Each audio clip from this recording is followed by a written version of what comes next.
Hey guys, welcome back to Dakshin Curry. It's the season of Diwali or Deepavali, and at my place it's buzzing with activities. Activities in the kitchen. Busy making legume, busy making all your nashtas, and one common nashta that we make at home is the chivda, which we also call as the Madras mixture. So today I'll be showing you how to make that. Stay tuned.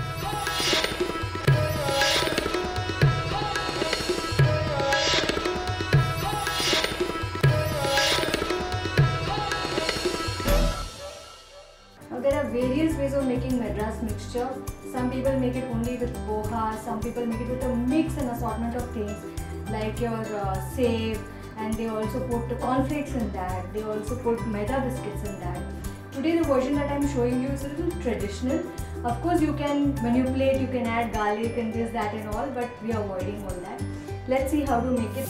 What I am going to do is, I am going to cook all your ingredients or fry all the ingredients in batches, and then we're going to mix it. So let me start with the peanuts.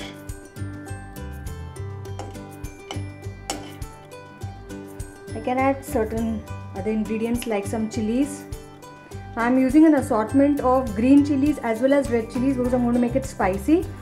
Now I leave it up to you. If you don't want to use one of these ingredients, you may do so.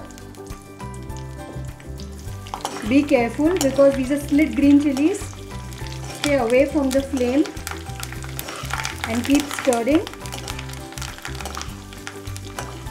Our curry leaves are done, our chilies are done. So I'm just going to remove them. Likewise, our peanuts are getting some color. I'm not browning it a lot. I'm just going to remove them. Now in the same oil, I'm going to add our pottukadle.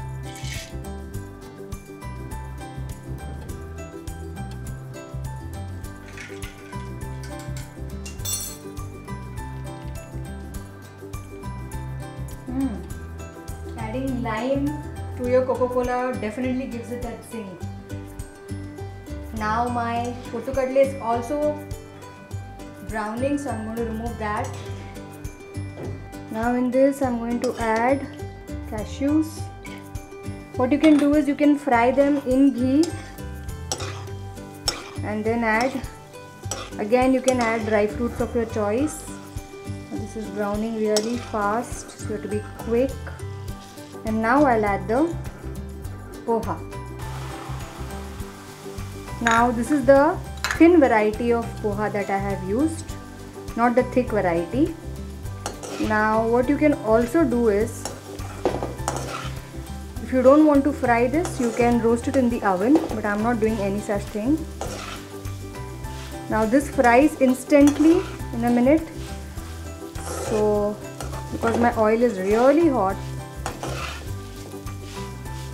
I'm going to even remove this from the flame now. What I will do is, in the meanwhile, I have a bowl here. I'm going to transfer this onto the bowl and then drain the poha on absorbent paper.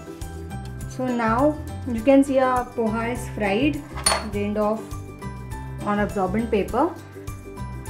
I will add it to the mixture. Now what am I going to add to this? I'm going to add Kara Boondi. Now to know how to make Kara Boondi, just click on the link below and you will get the recipe. So for 1 cup of poha that I've used half a cup of Boondi. Now this is all according to your taste. If you like to use more of Boondi and less of poha, you can do that. Now the other ingredient that's going to go is your omapudi. Now again, omapudi is one of the other recipes that I've shown, and if you want to know how to make this, again click on the link below and you'll get the recipe.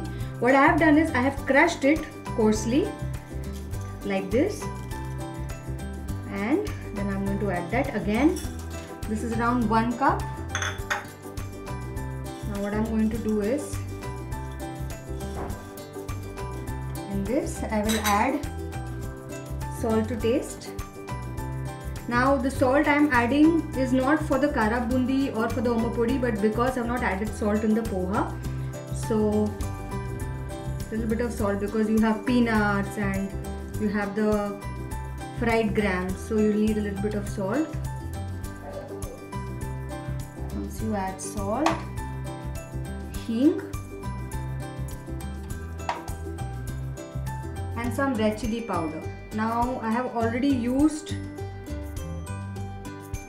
green chilies, right? So I'm going to use less of red chili powder because I know that it's nice and spicy.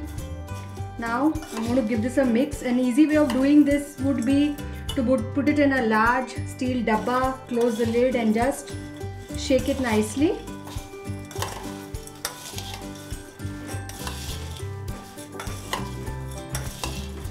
There is one secret ingredient which you must have not seen in the ingredient list which I'm going to add. Now this is completely personal, something that my mother used to add when I was a kid in the Madras mixture, and you know what that is. This is that sweet soft candy that we all love. We all must have had it as kids. So I used to actually look forward to searching each and every piece of that in the chivda. So what I'm going to do is I'm going to add this also to the chivda. Again, like I said, this is not some traditional ingredient that's added, but just that if your chivda is nice and spicy, you're going to bite into a little bit of sweetness here and there. So South Indian mixture is ready. If you have done your basic recipes, then assorting or mixing this up is not much of a problem, very easy.